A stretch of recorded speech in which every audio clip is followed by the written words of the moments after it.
I've made some successful applications for my clients recently where they're applying to naturalize as British citizens, but they were outside of the country for more than 450 days in the qualifying 5 year period, or they were out for more than 90 days in the last 12 months, or it could be a combination of the two.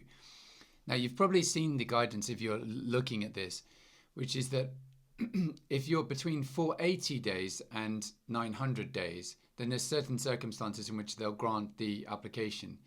And it says, this is the caseworker guidance, you must only consider exercising discretion where the applicant has established their home, employment, family, and finances in the UK, and one of the following applies, and one of the following is excess absences because they were unable to return to the UK because of global pandemic. Now, this was in the guidance. I remember, seeing this like 10, 15 years ago, and the guidance hasn't changed. There's nothing specifically in the guidance right now about referencing COVID. It just refers abstractly to global pandemic. I remember seeing that and thinking, okay, that's never going to happen. Of course, now it is highly relevant, but it's right at the bottom of that of the list, almost as a footnote.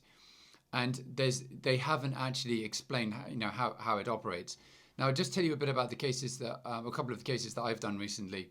So in one of them, there was a family illness, and a combination of family illness and personal illness, and that was partly COVID related and partly due to another condition.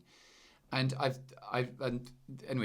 case was successful. I've done another case where the individual, the actual applicant, wasn't themselves affected at all, but they had to travel overseas to help a parent who did fall ill with COVID. And then I'm dealing with another case at the moment as well, where the applicant again had to be overseas because of family and a wish to protect family. Now, if I can talk about some of the points that came up, let me just quickly show you the next slide though that I've prepared. So this says where the applicant's absences exceed those covered above, so you're over the 900 days, for example, it is highly unlikely that discretion would be appropriate. You should normally refuse the application and advise them to reapply when they're able to bring themselves within the statutory requirements. So let's say, you were in, COVID hit at the beginning of 2020. So let's say you have to run your 5 years from 22 onwards, then you'd be looking at 27 for an application.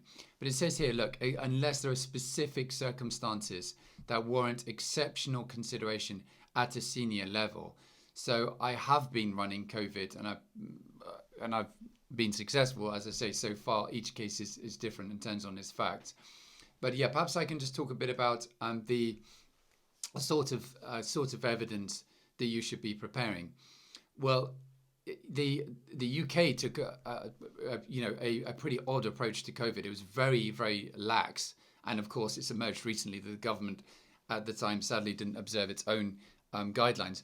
But that aside, the guidance was very relaxed. For example, international travel continued throughout COVID, but there were local travel restrictions, but international travel could take place. Basically, I've found that often in the cases that I've been dealing with, it's the foreign state which in fact had greater restrictions in place, and of course the burden of proof is on you to prove that. So what I've been doing is going into the government archive and foreign government archives and extracting exactly what the declarations were or the decrees relating to COVID. So in other words, when the particular lockdowns were, and then tracking that against the timeline. In one of my previous videos, I did a COVID timeline you may have seen, just showing how the UK approached things. But there was only a very small window of very strict restrictions. So most of the time, you're not going to be able to say that it was impossible to travel back to the UK. It probably wasn't, at least from a UK perspective. But of course, to take an extreme example, if you were in China or in Australia, then it may have literally been physically impossible to leave. The point I want to make, however, is that you don't need to go that far.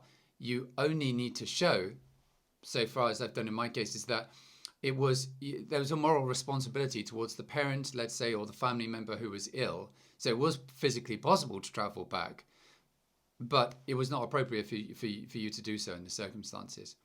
So I'm very happy to help you if you are looking to apply for naturalization and you're in this situation with excess absences relating to COVID, or for other reasons I may add, but particularly in connection with COVID. I'm going to be doing some videos coming up regarding COVID absences for indefinite leave to remain, and also COVID absences for long residence as well for the 10-year applications. Thanks. You can get me on my consultation link just below, where you can select a time that works for you. Thanks and bye for now.